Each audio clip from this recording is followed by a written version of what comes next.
was £285. I had an offer on, we made agreement of sale with the seller, a good price, so, you know, he agreed with it, and he was a lovely seller. I've never seen this guy who was quite as nice as he was.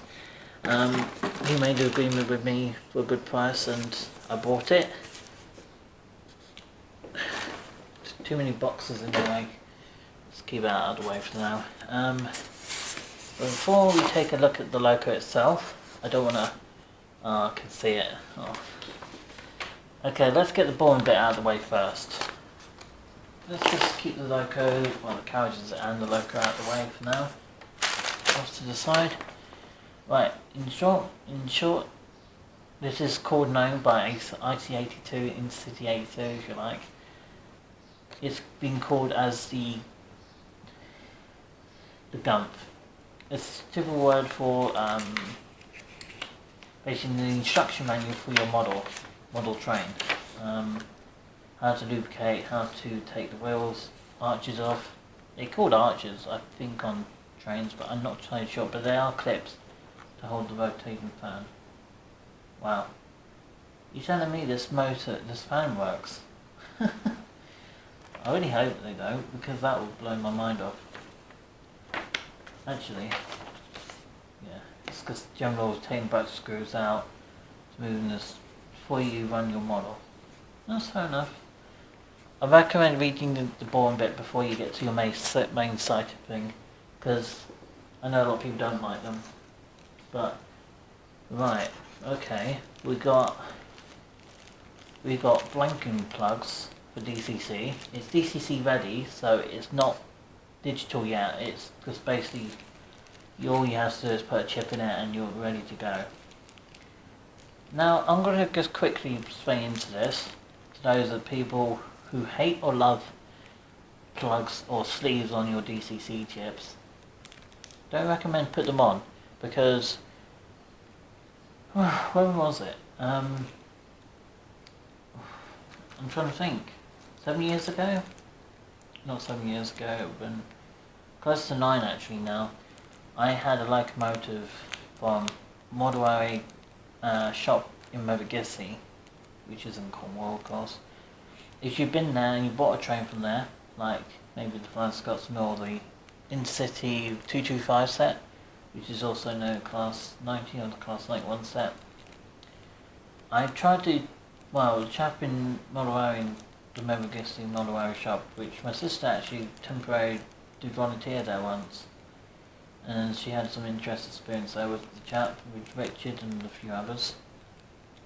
I know Richard tries on trains, and there's Richard from the Mevagissey railway shop. I think he was part of Hornby stuff. Hornby, if you're watching, do explain to me what is the history on about the 87, because I'm not really sure. Please let me know, because I'm looking to do some voluntary with some Hornby stuff and some Batman stuff once I move, but obviously I will have to settle first, and then look into doing some voluntary with Hornby's company or Batman's company to help them out. I'd like to do a part of that sort of thing. You know, I'm into trains myself and I'm fascinated by trains. And I do go and explore. As you know, you've seen me going to do some heritage lines a few times a year, so... Okay.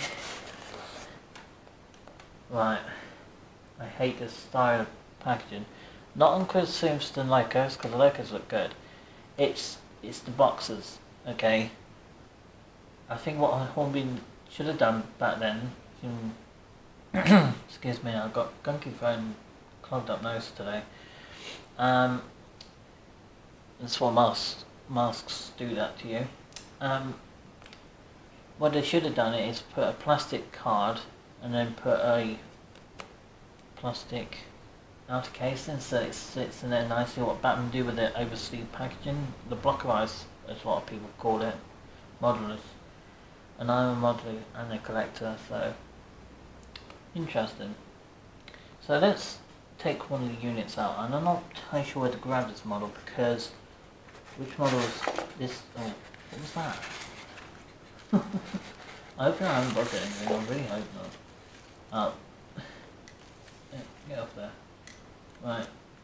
Oh, that's heavy. That's got to be the motor unit core. Yeah. That's, yeah, it's nothing to worry about.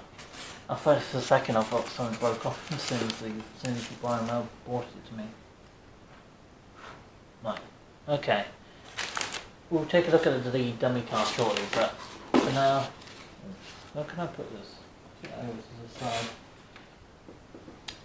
side. Wow, what a model. This is definitely the power car. You can definitely tell because how heavy it is. Sorry about the pictures, guys. I want us to take those out. Wow. Oh my gosh. It's even got sliding, it's got, hang on. Yeah, it's got opening doors, but they're really fragile, so you have to be careful when you push on them. And this is the newer model. Definitely can't see through. Yes. I wanted a HST for many years. It's just, I keep looking at them and never bought one because they're so expensive. But now I've got my hands on one. It's amazing. But there's so much detail, you have to be careful, don't you? God. What a nice train. What can I see for detail? Right. I'm assuming I'm going to have to put my hands around this very carefully because I don't want to break or drop it because this was I basically paid $296. This is about £285 for this model. It was insane. But I had a seller, the seller was agreeing me with half that price, so it's a good price to sell. And I bought it. I couldn't resist when it's GNER, one of my 2 out of 3 of my favourite liveries. I'm fond of GNER, I'm big fond of Great Western, and I'm also great fond of cross country in this train. So those are the 3 models I'm a big fond of. But yeah.